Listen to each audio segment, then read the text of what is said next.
Isabel Lucha, Presidente da Euronext Lisbon, seja bem-vinda à redação do Negócios. Antes de mais, muito obrigada por ter aceitado o nosso convite. O mote desta conversa é a aproximação do Orçamento do Estado para 2025, portanto gostava de começar por lhe perguntar o que é que, na sua opinião, deve constar desta proposta, o que é indispensável? Olá, muito obrigada pelo convite, é um enorme gosto de estar aqui, parabéns pela iniciativa.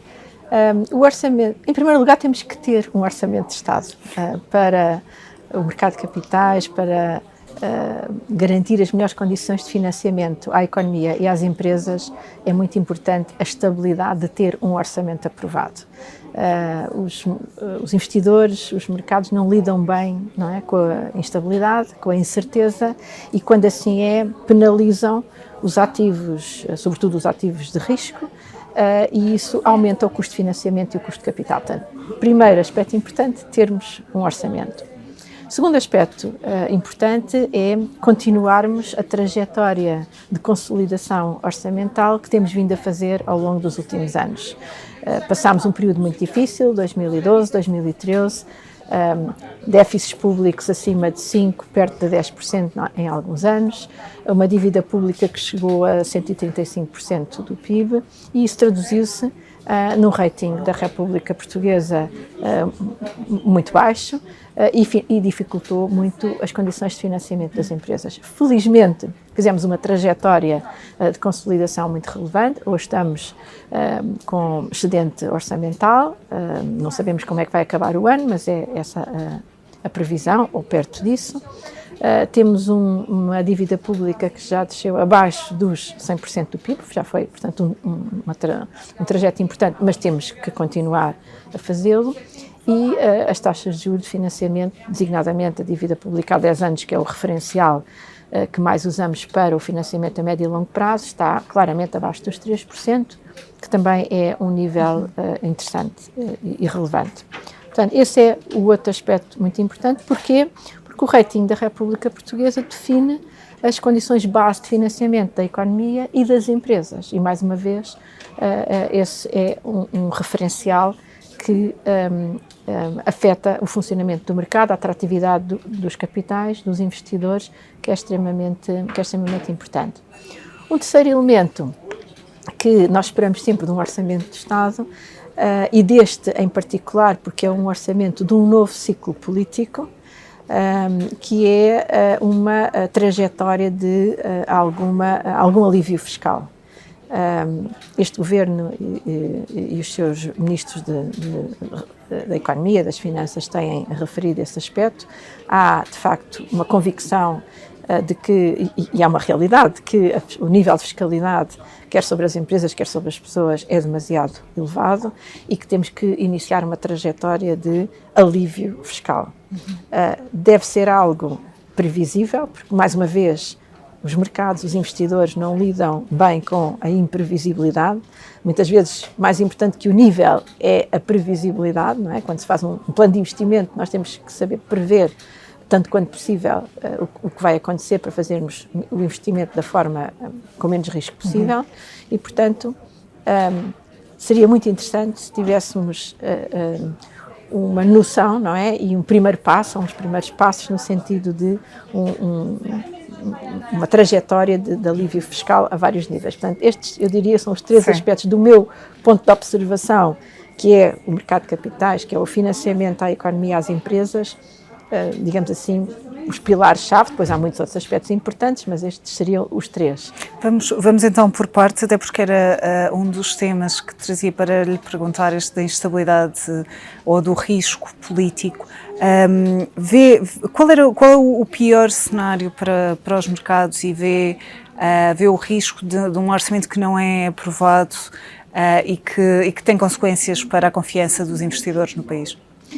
A instabilidade política e aquilo que ela traz, não é, em termos de não ser possível aprovar um orçamento, não ser possível prever, lá está, o que é que depois é possível realizar e não é possível realizar em termos de medidas fiscais e outras, não é, de apoio ao investimento e e de outra natureza, a educação, não é? Que são áreas fundamentais, designadamente, por exemplo, a educação e a literacia financeira, que é uma área muito importante também daquilo que me toca.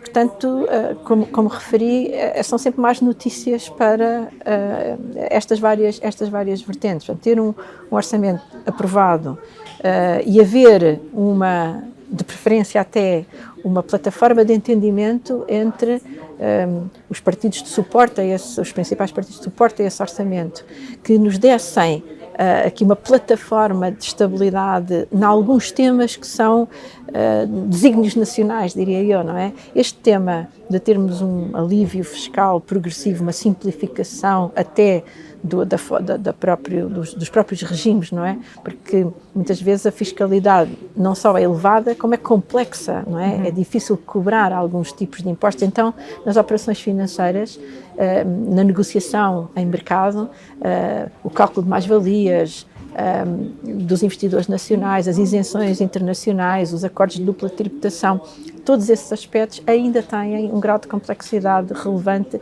que é muito importante simplificar. Não é algo que se consiga fazer de um dia para o outro e é algo que precisa desse apoio parlamentar alargado.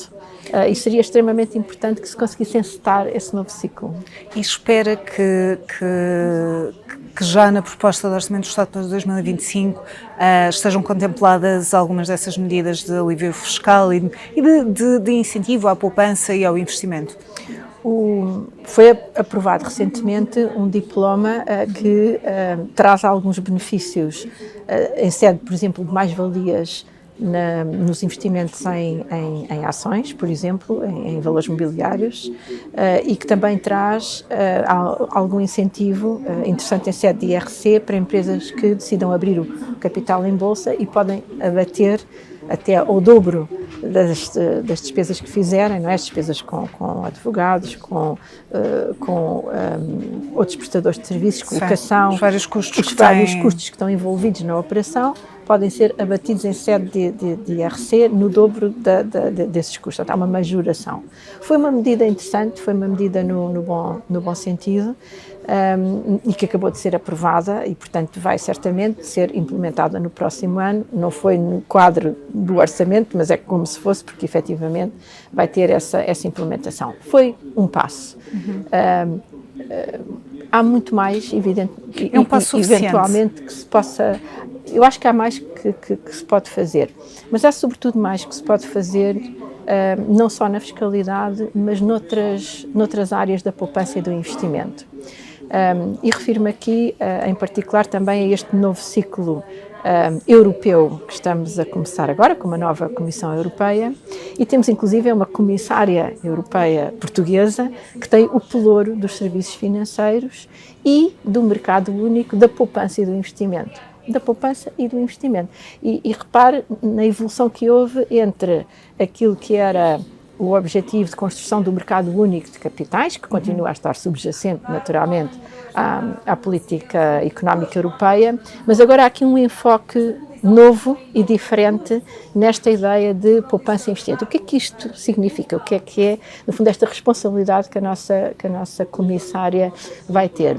Constatou-se, o relatório Draghi, que tem sido muito falado nestes últimos dias, descreve e quantifica esta realidade.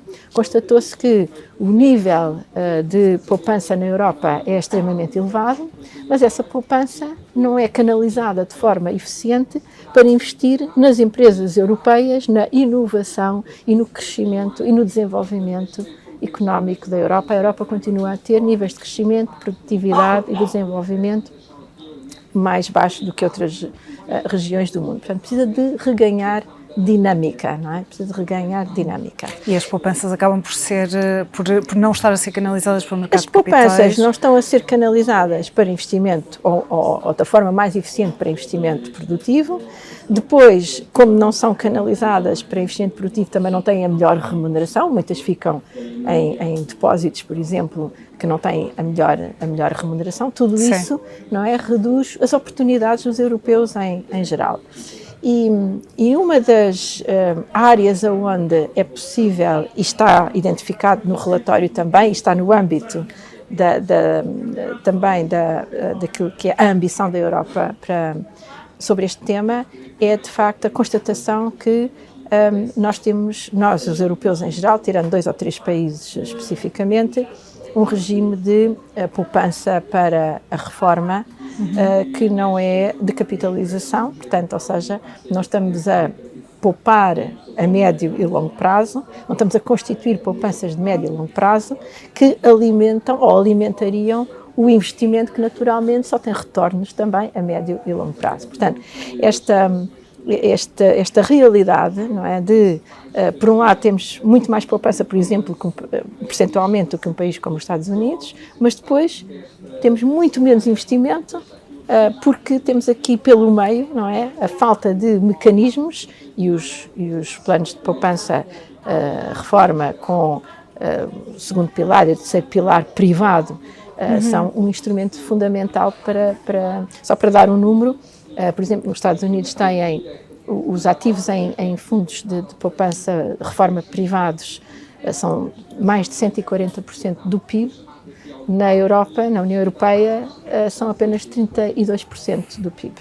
E desses 32%, 2/3 são em 2 países, em 3 países, peço desculpa, que é a Suécia, a Noruega e a Holanda, que são, de facto, os países que têm sistemas de capitalização das pensões. Portanto, este tema do financiamento das pensões e da constituição de poupança privada de médio e longo prazo para investir nas empresas europeias e, portanto, também nas empresas portuguesas, a mim parece-me que é um tema de fundo para este novo ciclo político europeu e que se devia traduzir também para este novo ciclo político português. Não é? Nós vivemos os últimos 8 anos, não é?